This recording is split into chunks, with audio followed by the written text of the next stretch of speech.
Hey guys, in this video I'm gonna show you how you can allow Facebook access to your camera. It's super easy and we will make sure you get it right. You just make sure you are logged in and using the latest version and make sure to watch the complete video carefully to avoid forgetting anything and making mistakes.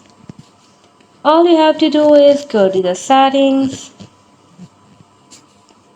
scroll down, find the apps, go to the apps again, search for the Facebook, tap on Facebook, and here you can see permissions. Now all you have to do is you can see camera icon. If that is off, simply you can turn on this camera and your Facebook will be accessed to the camera.